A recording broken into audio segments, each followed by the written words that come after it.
Welcome to yet another episode on the street history of Chennai, where we look at some interesting, some strange, some quirky, and some funny facts about how various localities and streets in the city have got their name. Today, I'm going to take you to Kilnagar. The very name and the way it is written with all those sharp pointed edges makes you think that this is one of those spots where violence is all the time happening. But actually, this is not Kilnagar, it is Gilnagar.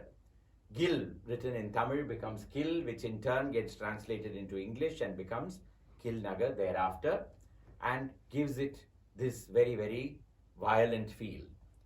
The Gil, after whom it is named, is a very, very noble personality who contributed much to the history of this city.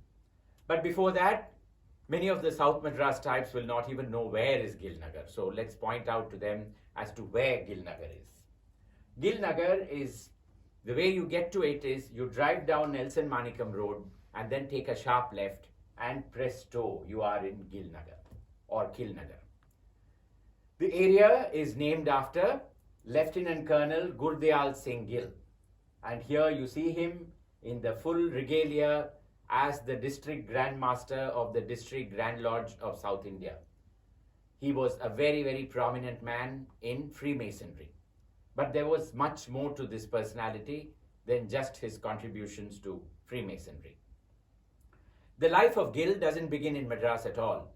He was born in Faridkot in Punjab in 1893, and in 1912 the family sent him to England so that he could qualify in law. But he decided that medicine is what he wanted to do, and so he moved to Edinburgh, where he qualified and also acquired an English wife, Rena. He also served in the Indian Field Ambulance Service Corps, and when the First World War ended, came out with the designation of Lieutenant Colonel and set up practice in a place called Bolton in England. Mr. and Mrs. Gill, or I should say Lieutenant Colonel and Mrs. Gill, had 4 sons, and then in 1923 they decided to come back to India. He joined what was called the Indian Medical Service, which existed at that point of time, and was posted to Madras. In 1930, the Indian Medical Service was wound up, but Gill joined the prison service, and he rose to become the Inspector General of Prisons, Government of Madras. In those days, most of the prisoners were freedom fighters. We are looking at the period between 1930 and 1947.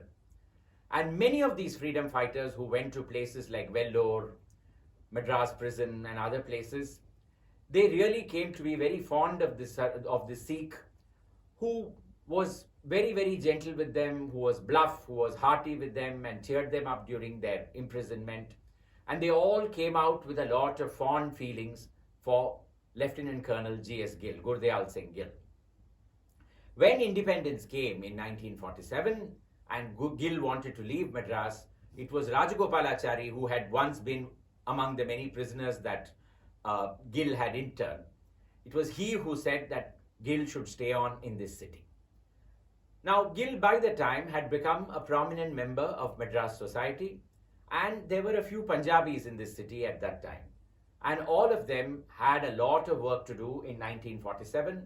No prizes for guessing why. Because Sir Cyril Ratcliffe drew the Ratcliffe line, India was partitioned, and thousands of refugees began to come from what had by then become Pakistan.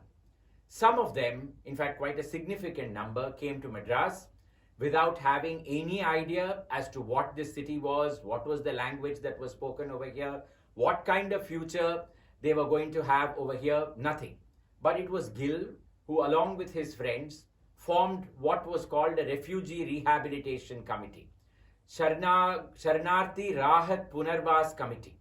And it was just not a committee. Gill would go every day to the central station along with his fellow Punjabis and await the arrival of the refugees. Once they came, they would be welcomed. By the time the committee had already solicited donations, collected a significant amount of money, so all of these refugees, in fact, would be housed, would be fed, Most importantly, they were all encouraged to pick up businesses and trade on their own, and they were helped by the committee, which is why you find several motor part shops, etc., came all around the area of Royapeta, several of them run by people who had migrated all the way during the time of partition. Gill and some of the other prominent Punjabis of the city were the people who really made this possible. So when the Punjabis got an area for themselves where they could build houses, the area became Gill Nagar in his honor. That was not all that is to the Gill story. In Madras, Gill became very, very friendly with Maharani Vidyavati Devi Sahib of Vijayanagara.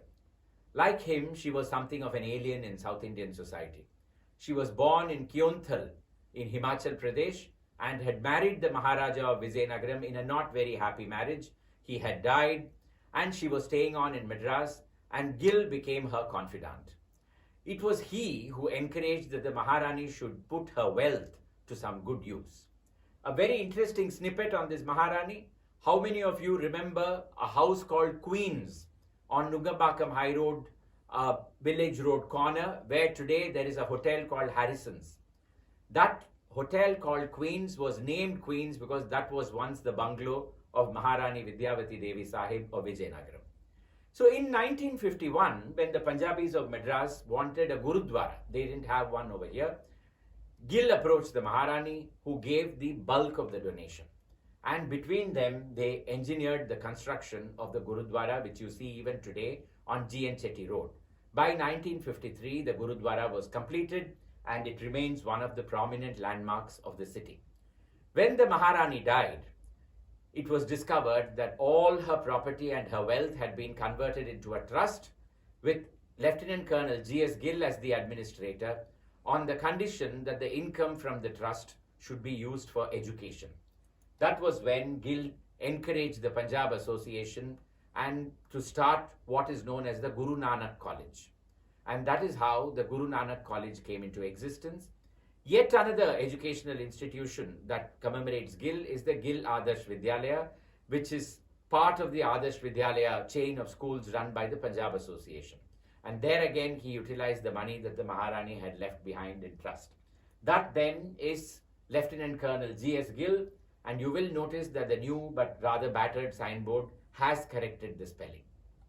Gill's son, incidentally, yet another stellar resident of this city, was the much decorated Lieutenant General I.S. Gill, Param Visisht Seva Medal and Military Cross of the Indian Army, whose biography, Born to Dare, was written by Mr. S. Muttaya a few years ago. That then is the story of Gill of Kilnagar. You will realize that he was quite a fascinating personality, wasn't he? I will soon be back with you with yet another fascinating episode on the street history of Chennai. Till then, all the very best and bye for now.